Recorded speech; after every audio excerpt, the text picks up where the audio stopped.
relativamente a este tema, é um tema que a experiência que eu tenho pessoalmente nas mulheres que nos procuram, numa perspectiva da infertilidade associada à endometriose, é que muitas das mulheres que nos procuram inicialmente ainda não têm infertilidade.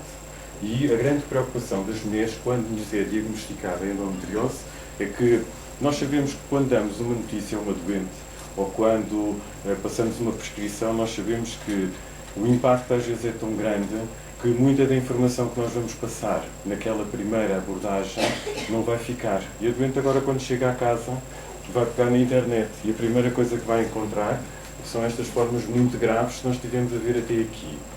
Eu queria que, e é essa mensagem que eu tento passar também nas primeiras consultas, e são consultas às vezes um bocadinho demoradas, porque nós temos que conversar muito, o Dr. Setúbal ainda frisou isso, o Dr. António Alves também, nós temos que ouvir as nossas doentes. Para diagnosticarmos a endometriose, nós temos que ter ouvidos, mas temos que saber ouvir.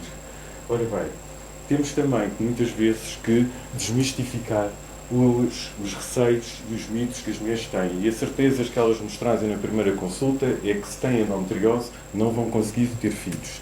E isso é aquilo que nós temos que desmistificar. É óbvio que algumas mulheres vão ter um problema de infertilidade. É óbvio que todas aquelas cirurgias que nós vimos aqui são o final da linha da endometriose. Felizmente nem todas as mulheres chegam ao final da linha. O que nós sabemos é que algumas mulheres, se calhar, têm uma predisposição genética e têm uma linha de TGV que rapidamente chegam ao final da linha. Outras mulheres não. Outras mulheres têm formas mais ligeiras de endometriose. É óbvio que nós agora encontramos cada vez formas mais graves de endometriose e ainda não temos o TGV cá em Portugal. Mas, no fundo, aquilo que nós temos que oferecer às mulheres é que essa linha seja o mais comprida possível e que não se manifeste a infertilidade associada à endometriose. E, no fundo, é clássico dizer que 1/3 das mulheres que têm endometriose têm infertilidade. Mas a mensagem que nós temos que passar nessa primeira consulta é que 2/3 das mulheres com endometriose não têm infertilidade. E é esta mensagem que nós temos que fazer passar. E nós temos que ter a preocupação, após uma cirurgia da endometriose, temos que passar a mensagem que temos que preservar a fertilidade. E vamos tentar que aquela doença não progrida mais. E aí vamos ter que usar as terapêuticas médicas que a doutora Filipa também nos falou, que nos ajudam a prevenir a recidiva da doença. Felizmente vamos ter, para além da pílula, vamos ter novos medicamentos e que em Portugal vão surgir eventualmente no final de outubro e que nos vão ser uma grande ajuda na prevenção da recidiva da doença. Ora bem, no fundo, no tratamento da endometriose, nós temos que ter sempre dois aspectos. É a dor e aquelas mulheres que têm infertilidade associada. Ora bem, quando nós fazemos terapêuticas médicas, nós, no fundo, estando a tomar a pílula em contínuo, a mulher não vai conseguir engravidar, senão a pílula não era um contraceptivo, não é? Portanto, vão-se permitir, numa mulher que, após uma cirurgia de endometriose, que queira preservar a sua fertilidade, impeça a progressão da doença. É óbvio que algumas mulheres, provavelmente, têm a tal linha de TGV montada e nós não conseguimos parar. Mas, se calhar, são mais exceções do que a maioria. Ora bem, nós temos que pensar nessas mulheres que têm que preservar a fertilidade e temos que ter a preocupação de utilizar terapêuticas que lhes permita adiar o agravamento da sua doença de endometriose e permitir que, quando desejarem engravidar, seja mais simples e que não exista uma infertilidade já associada à endometriose. Ora bem, mas agora vocês podem dizer assim, então, mas se eu posso ter uma endometriose e estou a tentar engravidar e não consigo, a gravidez não está a acontecer. O que é que nós temos que fazer? A mulher tem endometriose, é ela a culpada. E a maioria das vezes é isso que nos acontece, é isso que as mulheres vêm procurar. Nós devemos começar por estudar o homem, estudar a mulher, devemos estudar ambos. Bom, da avaliação da prevalência dos fatores de infertilidade, os estudos são um bocadinho variáveis, as incidências. Tem a ver com diferenças das populações, tem a ver também com diferenças do tipo de estudos. Eu atualmente acho que o fator masculino é claramente bastante preponderante e eu penso que neste momento anda nos 40%, mais nos 40% do que nos 25% que está ali. Mas em 10% dos casais nós sabemos que a infertilidade tem uma causa mista. Há um pequeno fator no lado feminino e um pequeno fator no lado masculino e é o suficiente para a gravidez não acontecer. E por isso, mesmo quando existe evidência do envolvimento de um dos elementos do casal, numa situação de endometriose, ou no lado masculino, uma situação de um tumor testicular prévio, por exemplo, devemos avaliar sempre o outro elemento do casal. E, portanto, temos que estudar sempre a parte masculina, ou seja, a mulher com endometriose não é ela a culpada por a gravidez não estar a acontecer. Nós temos sempre que avaliar aquele casal no seu conjunto. Ora bem, muitas vezes o fator masculino muitas vezes sofre algum atraso. Quais são as principais razões? Ou porque já existe um filho de uma relação anterior, portanto já não é nada com o homem, porque ele até já tem um filho, mas nós depois perguntamos, mas que idade é que tem um filho mais novo? Tem 8 anos. Em 8 anos acontece muita coisa. Muitas vezes o problema é atribuído à mulher, tem endometriose, tem qualquer lesão, portanto o problema é da mulher. E por outro lado, e isso infelizmente ainda acontece muito cá em Portugal, é que o espermograma é um exame de avaliação do fator masculino, mas que muitas vezes não é bem realizado, não é muito objetivo. Eu, durante muito tempo, quando fazia estas formações e apresentava este slide, achava que as pessoas chegavam assim a olhar um bocado para mim e dizer assim, olha, aquele acha que só as coisas nos centros de PMA é que funcionam. Eu habitualmente costumo dizer, o espermograma não deve ser realizado em laboratórios de análise, deve ser realizado em centros que façam técnicas de fertilização in vitro, porque são as próprias biólogas que vão a fazer uma avaliação muito criteriosa e muito rigorosa. E muitas vezes temos muitas surpresas. Portanto, a avaliação do fator masculino é muito importante e pode-nos estar a hipotecar um resultado positivo num tratamento de infertilidade numa mulher com endometriose se ele não for corretamente bem avaliado.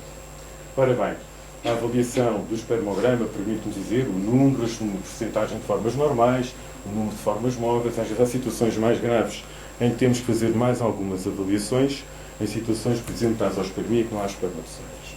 Portanto, avaliar sempre a parte masculina. Ora bom, quando nós temos que fazer a avaliação da parte feminina, é um bocadinho mais complexo. Existem vários fatores que podem estar afetados, desde a ocorrência da ovulação, a captação do óvulo pelas trompas, a fecundação que ocorre a nível da trompa, e depois o embrião vai ter que migrar ao longo da trompa, implantar-se na cavidade uterina, ter uma cavidade uterina que seja receptiva à implantação ao 5º, 6º dia. E, portanto, na avaliação feminina, nós temos que nos concentrar sobre cada um destes passos e temos que procurar avaliar cada um deles. Sabemos que a disfunção ovulatória ocorre em 40% dos casos. A presença do fator tuboperitoneal, onde está incluída a endometriose, em cerca de 40% também das mulheres. Muitas vezes em 10% a infertilidade é de causa inexplicável. Como é que nós vamos avaliar cada um destes fatores? Bom, já muitas pessoas já ouviram falar de certeza deste exame, para avaliarmos a permeabilidade das trompas. A histosalpingografia permite uma avaliação da cavidade uterina, que estão a ver ali em cima, a avaliação das trompas e a permeabilidade das trompas. Ora bem, este exame, muitas vezes, nós só realizamos quando temos um fator masculino que esteja comprovadamente excluído e que esteja tudo bem do lado masculino. E quando isso acontece, muitas vezes temos, após este exame, gravidezes espontâneas. Isso tem a ver com o facto que muitas vezes as trompas, são finas que são, podem estar ocluídas por rolhões de células, de coágulos, que refluem durante a menstruação e que são removidos durante a realização deste exame. Este é um dos exames para avaliação, pode também ser feito por ecografia.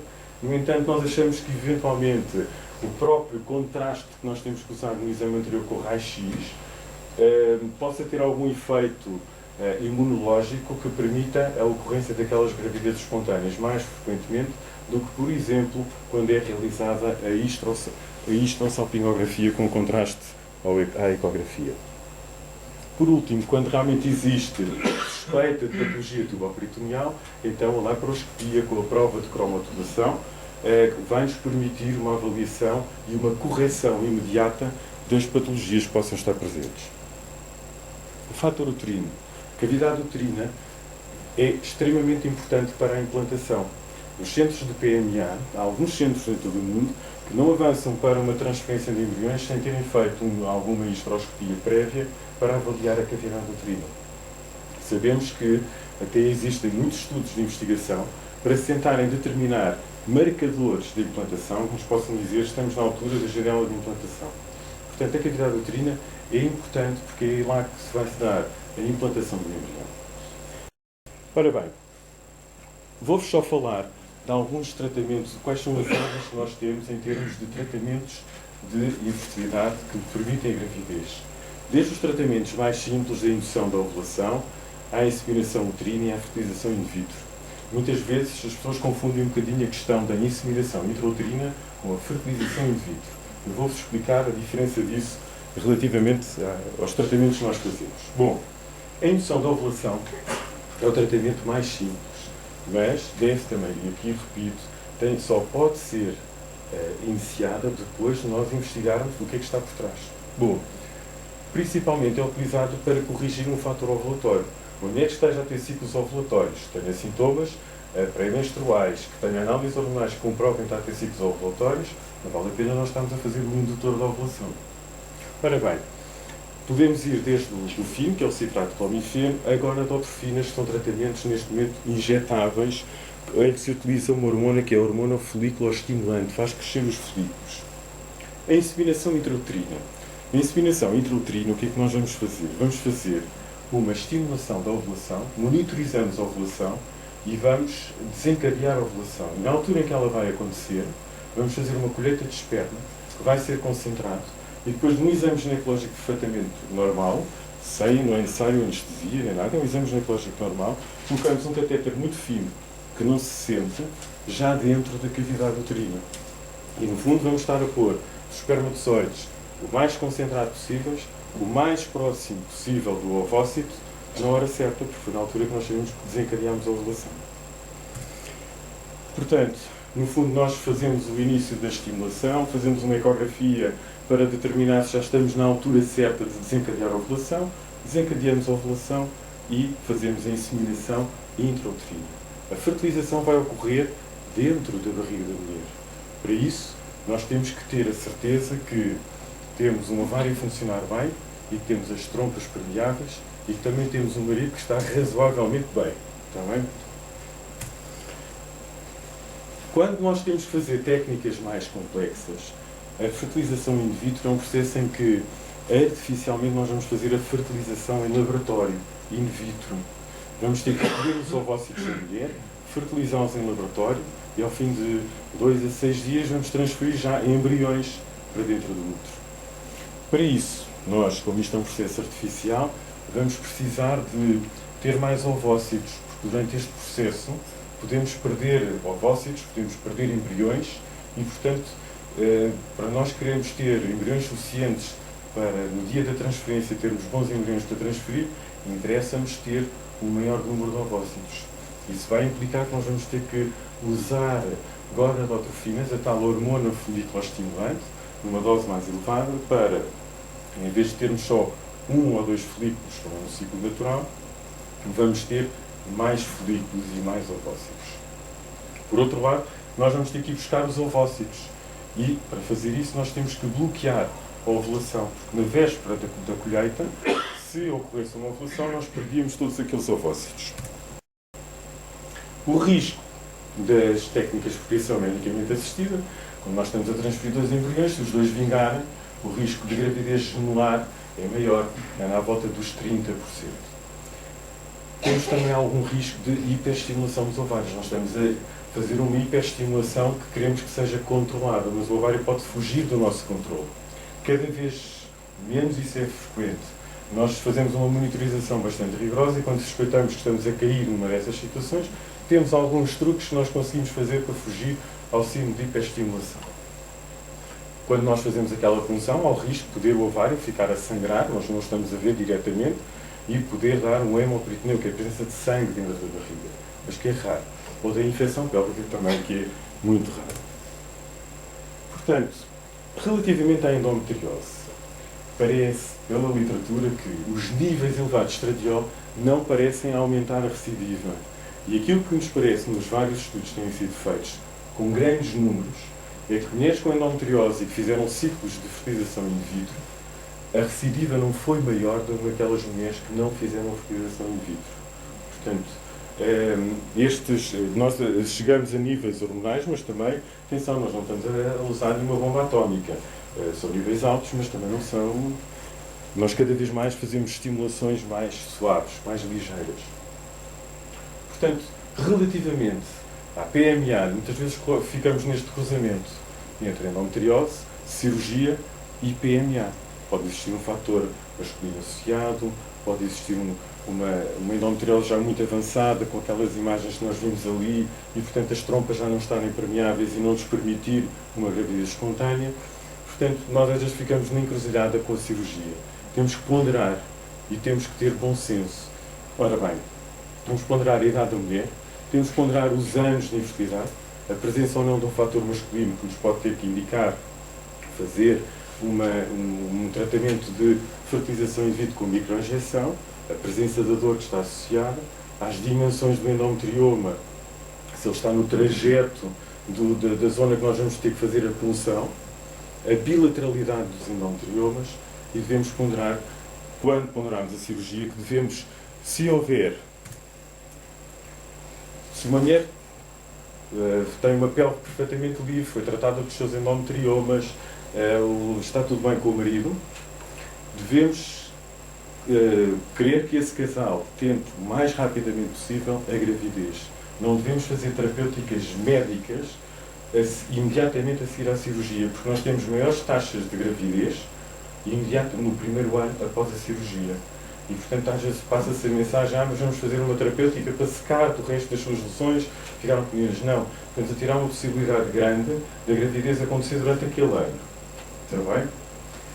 Se houver indicação para PMA, que é pela existência de um fator masculino associado, ou pela uma destruição da anatomia que não permita uma fertilização espontânea, então aí podemos ter que ponderar imediatamente a seguir à cirurgia, começar a fazer o tal agonista e fazer um ciclo ultralongo de 3 a 6 meses, que nós sabemos que já ficou demonstrado em estudos que envolveram muitos doentes, que a taxa de gravidez é maior do que se não fizermos nada e depois entrarmos em ciclo FIV, um mês antes começarmos a fazer a supressão e avançarmos com o tratamento. Então, temos maiores taxas de gravidez.